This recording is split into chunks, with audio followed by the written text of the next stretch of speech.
ನಮಸ್ತೆ ಮಕ್ಕಳ, welcome back to my channel. ಇವತ್ತು ನಾವು 4ನೇ ತರಗತಿಯ ಪರಿಸರ ಅಧ್ಯಯನದಲ್ಲಿ ಪೂರ್ವ ಪರೀಕ್ಷೆಯ ಮಾದರಿ ಪ್ರಶ್ನೆ ಪತ್ರಿಕೆಯನ್ನು ನೋಡ್ತಾ ಹೋಗೋಣ. ಪ್ರಶ್ನೆ 1ರಲ್ಲಿ ನೋಡಿ, ಸಸ್ಯಗಳನ್ನು ಅವುಗಳ ಕಾಂಡದ ಆಧಾರದ ಮೇಲೆ ಹೇಗೆ ವರ್ಗೀಕರಿಸುತ್ತೀಯಾ? ಪ್ರಶ್ನೆ 2, ಕೋಗಿಲೆಯು ಯಾವ ರೀತಿ ಕೂಗುತ್ತದೆ? ಪ್ರಶ್ನೆ 3, ಸಸ್ಯ ಮತ್ತು ಪ್ರಾಣಿಗಳ ನಡುವೆ ಇರುವ ವ್ಯತ್ಯಾಸಗಳನ್ನು ಪಟ್ಟಿ ಮಾಡಿ. ಪ್ರಶ್ನೆ 4, ನೀವು ಕುಡಿಯಲು ಬಯಸುವ ನೀರಿನ ಮೂಲ ಯಾವುದು? ಪ್ರಶ್ನೆ 5, ನಿನ್ನ ತಂದೆಯ ತಂದೆ ನಿನಗೆ ಏನಾಗಬೇಕು? ಪ್ರಶ್ನೆ 6, ನಿನ್ನ ಅಮ್ಮನ ತಂಗಿ ನಿನಗೆ ಏನಾಗಬೇಕು?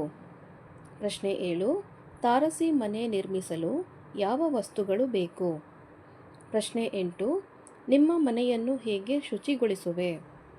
ಪ್ರಶ್ನೆ 9, ನೀನು ಭೂ ಸಾರಿಗೆ ಮೂಲಕ ಬೆಂಗಳೂರಿಗೆ ಹೋಗಲು ಯಾವ ವಾಹನ ಸೂಕ್ತವೆಂದು ನಿರ್ಧರಿಸುವೆ? ಪ್ರಶ್ನೆ 10, ಬೇರೆ ಊರಿನಲ್ಲಿರುವ ನಿಮ್ಮ ಸ್ನೇಹಿತನ ಆರೋಗ್ಯವನ್ನು ಯಾವ ಸಾಧನದ ಮೂಲಕ ವಿಚಾರಿಸುತ್ತೀಯಾ? ಪ್ರಶ್ನೆ 11, ಸಸ್ಯಗಳಿಂದ ದೊರೆಯುವ ಆಹಾರ ಧಾನ್ಯಗಳು ಯಾವುವು? ಪ್ರಶ್ನೆ 12, ನಿಮ್ಮ ಅಮ್ಮ ನಿನಗಾಗಿ ತಯಾರಿಸುವ ತಿಂಡಿಗಳಾವುವು? ಪ್ರಶ್ನೆ 13, ನಿಮ್ಮ ಅಜ್ಜ ಅಜ್ಜಿಯರ ಕಾಲದಲ್ಲಿ ಅಡುಗೆ ಪಾತ್ರೆಗಳನ್ನು ಯಾವುದರಿಂದ ತಯಾರಿಸಲಾಗುತ್ತಿತ್ತು? ಪ್ರಶ್ನೆ 14, ಜೇಡಿ ಮಣ್ಣಿನಿಂದ ಯಾವ ಆಟದ ಸಾಮಗ್ರಿಗಳನ್ನು ನೀನು ಮಾಡುವೆ? ಪ್ರಶ್ನೆ 15, ಆಹಾರ ಧಾನ್ಯಗಳನ್ನು ಮೊದಲು ಎಲ್ಲಿ ಸಂಗ್ರಹಿಸುತ್ತಿದ್ದರು? ಪ್ರಶ್ನೆ 16, ಕ್ರಿಕೆಟ್ ಆಟದಲ್ಲಿ ಔಟ್ ಎಂದು ಸೂಚಿಸಲು ಹೇಗೆ ಸನ್ನೆ ಮಾಡುವರು ಅಥವಾ ಮಾಡುತ್ತಾರೆ? ಪ್ರಶ್ನೆ 17, ಕಬಡ್ಡಿ, ಖೋ-ಖೋ, ಲಗೋರಿ ಇವು ಯಾವ ಪ್ರಕಾರದ ಆಟಗಳು?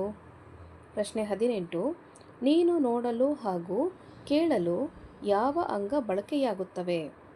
ಪ್ರಶ್ನೆ 19, ನಿಮ್ಮ ಅಜ್ಜಿಗೆ ಯಾವ ರೀತಿ ಸಹಾಯ ಮಾಡುವೆ? ಪ್ರಶ್ನೆ 20, ನಿಮ್ಮ ಮನೆಯಲ್ಲಿ ಆಚರಿಸುವ ಹಬ್ಬಗಳು ಯಾವುವು? ಮಕ್ಕಳ, ಇಲ್ಲಿಗೆ 4ನೇ ತರಗತಿಯ ಪರಿಸರ ಅಧ್ಯಯನದಲ್ಲಿ ಪೂರ್ವ ಪರೀಕ್ಷೆಯ ಮಾದರಿ ಪ್ರಶ್ನೆ ಪತ್ರಿಕೆಯನ್ನು ಮುಕ್ತಾಯಗೊಳಿಸ್ತಾ ಇದ್ದೇನೆ. ಇದಕ್ಕೆ ಉತ್ತರವನ್ನು ನನ್ನ ಮುಂದಿನ ವಿಡಿಯೋದಲ್ಲಿ ಸಹ ಅಪ್ಲೋಡ್ ಮಾಡ್ತಾ ಇದ್ದೀನಿ ಮಕ್ಕಳ. ಈ ಒಂದು ವಿಡಿಯೋ ನಿಮ್ಗೆ ಇಷ್ಟ ಆದಲ್ಲಿ ದಯವಿಟ್ಟು ನಮ್ಮ ಚಾನಲ್ನ ಲೈಕ್ ಮಾಡಿ, ಶೇರ್ ಮಾಡಿ, ಸಬ್ಸ್ಕ್ರೈಬ್ ಮಾಡಿಕೊಂಡು ನಾವು ಹಾಕುವಂಥ ಎಲ್ಲ ವಿಡಿಯೋನ ನೋಡ್ತಾ ನಮ್ಮನ್ನು ಎನ್ಕರೇಜ್ ಮಾಡ್ತಾ ಹೋಗಿ ಮಕ್ಕಳ. Thank you for watching. Bye.